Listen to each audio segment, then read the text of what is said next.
आज हम linear momentum और इसके कंजर्वेशन के बारे में डिस्कस करेंगे। साथ ही पार्टिकल्स के कोलिजन, इलास्टिक और इनलास्टिक कोलिजन के बारे में डिस्कस करेंगे। Firstly, linear momentum and it's conservation. यदि कोई पार्टिकल है m मास का, वह किसी पर्टिकुलर डायरेक्शन में v वेलोसिटी से मूव कर रहा है, तो उसका लीनियर मोमेंटम mv होता है, p इक्वल्स टू mv। यहाँ पर क्योंकि v है, वेलोसिटी है, वो वेक्टर क्वांटिटी है, इसलिए जो लीनियर मोमेंटम है p, वह भी वेक्टर क्वांटिटी होती है और इसकी डायरेक्शन वही होती है जो वेलोसिटी की डायरेक्शन होती है।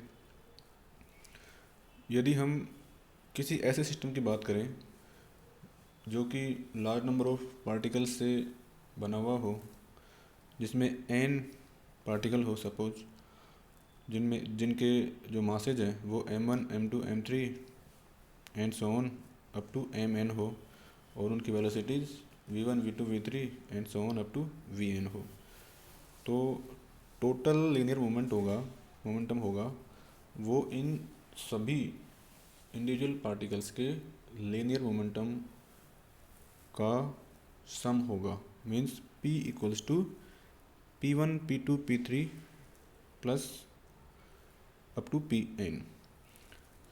तो पहला पार्टिकल है, उसका लीनियर मोमेंटम m1 v1 होगा, मीन्स उसका मास और उसकी वेलोसिटी पर्टिकुलर डायरेक्शन में। इसी तरह से दूसरे पार्टिकल का, इसी तरह से तीसरे पार्टिकल का। तो जो टोटल मोमेंटम होगा वो सभी पार्टिकल्स के लीनियर मोमेंटम का सम होगा। इसको हम इस तरह से भी लिख सकते हैं इक्वेशन 2 से, P equals to M V C. यहाँ पर जो P है, कैपिटल P है, वो इस सिस्टम के टोटल लीनियर मोमेंटम को रिप्रेजेंट करता है, और कैपिटल M है वो इस मल्टी पार्टिकल सिस्टम के टोटल मास को रिप्रेजेंट करता है, और Vc इस सिस्टम के सेंटर ऑफ मास की वेलोसिटी को रिप्रेजेंट करता है। यदि हम इक्वेशन 2 को एक बार डिफ्रेंशिएट करें t के रेस्पेक्ट में, तो हमें इक्वेशन 3 प्राप्त होती है, dp upon dt equals to M A C. यहाँ पर यह फोर्स को रिप्रेजेंट करेगा F एक्सटर्नल, तो dp upon dt equals to F external लिख सकते हैं। Means rate of change of linear momentum of many particle system is equal to the external force acting on the system. Means जितना external force इस system पर apply हो रहा है, वह उस सिस्टम का जो टोटल लीनियर मोमेंटम है उसमें टाइम के रेस्पेक्ट में क्या चेंज हो रहा है उसके बराबर होगा। F external equals to D P upon D T. यदि ऐसे सिस्टम पर जो एक्सटर्नल फोर्स है वो ज़ीरो हो, तो उस केस में D P upon D T भी ज़ीरो हो जाएगा। मीन्स जो p है, टोटल लीनियर मोमेंटम है, वो कांस्टेंट होगा। Means p1 plus p2 plus p3 है, इन सब का जो सम है वो भी कांस्टेंट होगा। या इसको इस तरह से भी लिख सकते हैं, क्योंकि p equals to M V C होता है, तो वी सी है वो कांस्टेंट होगा। मीन्स यदि एक्सटर्नल फोर्स जीरो है, तो उस केस में सेंटर ऑफ मास है वो कांस्टेंट वेलोसिटी से मूव करेगा।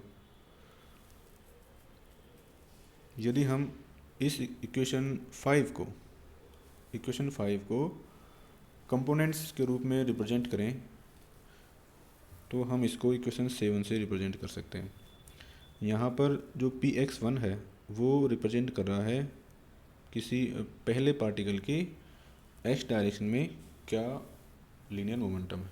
यह दूसरे पार्टिकल, इसी प्रकार से तीसरा, चौथा और n पार्टिकल के लिए यह x component, total x component कितना है इस सिस्टम में सभी पार्टिकल्स का।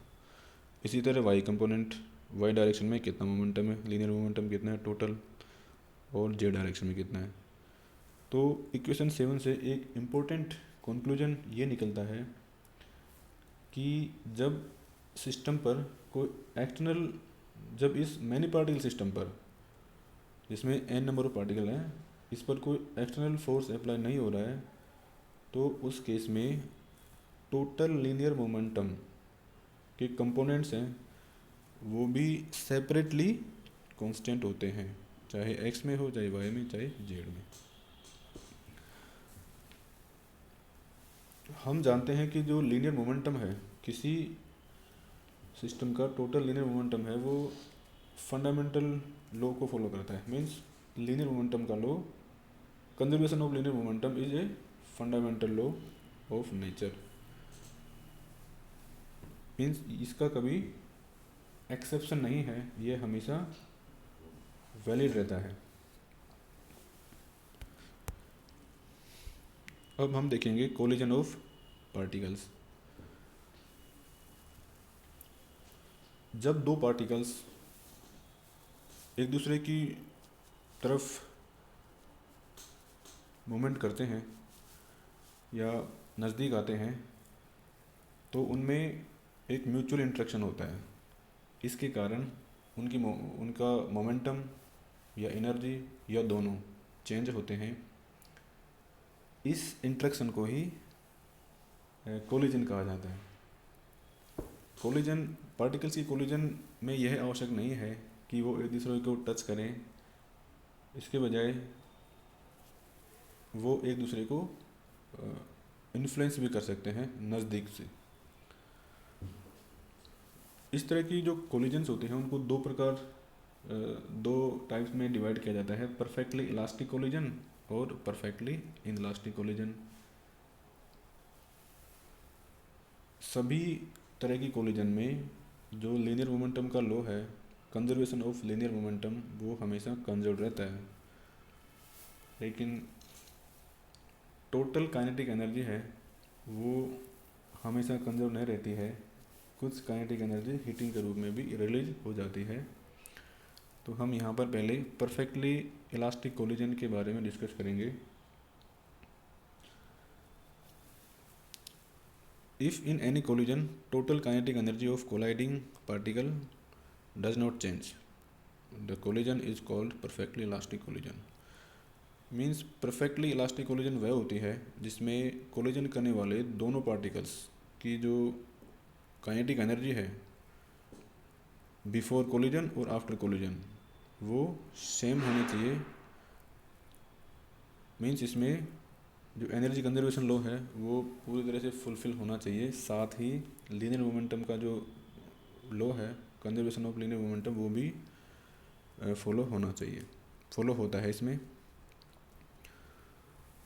These collisions are called elastic collisions. यदि दो पार्टिकल्स हो जिनके मासेज m1 m2 हो और वे u1 और u2 वेलोसिटी से मूव कर रहे हो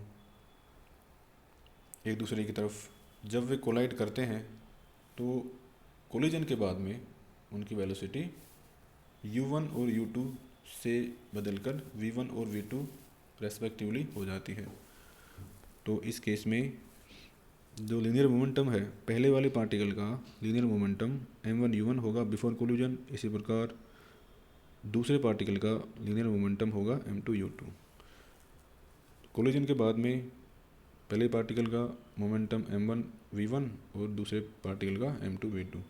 तो बिफोर कोलिजन टोटल मोमेंटम और आफ्टर कोलिजन टोटल मोमेंटम दोनों सेम होने चाहिए। मीन्स इस इलास्टिक कोलिजन में, परफेक्टली इलास्टिक कोलिजन में, जो law of conservation of linear momentum है वो फॉलो होता है, वो वैलिड होता है। इसी प्रकार law of conservation of kinetic energy, जब कोई पार्टिकल हो m मास का और वो v वेलोसिटी से मूव कर रहा हो सपोज, तो उसकी काइनेटिक एनर्जी को हाफ mv² से रिप्रेजेंट किया जाता है।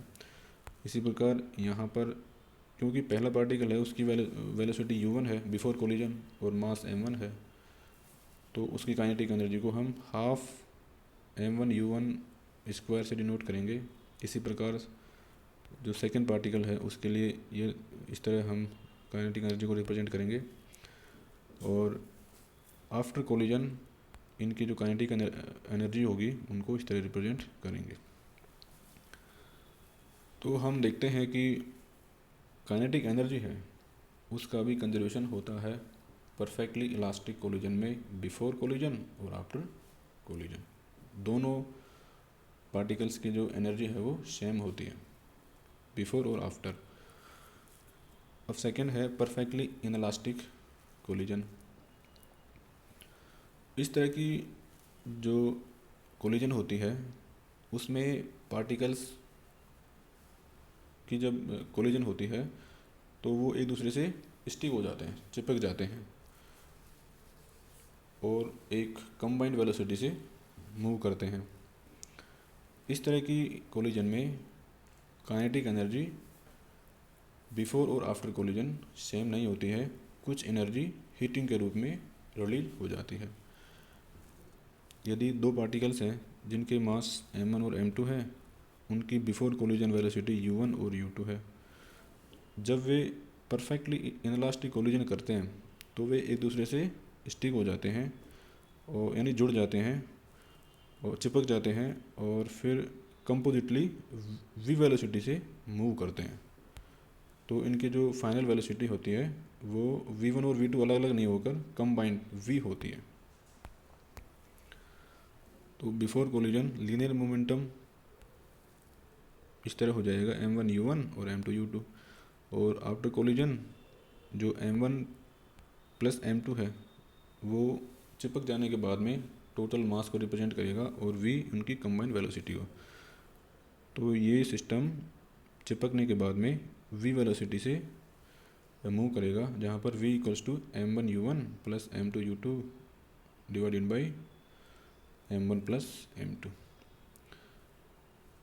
अब इसमें काइनेटिक एनर्जी बिफोर कोलिजन इस तरह अपन दिखाएंगे, half m1 u1 square plus half m2 u2 square, और आफ्टर कोलिजन इस तरह दिखाएंगे क्योंकि इसमें पार्टिकल्स स्टिक हो जाते हैं और उनकी फाइनल वेलोसिटी v होती है।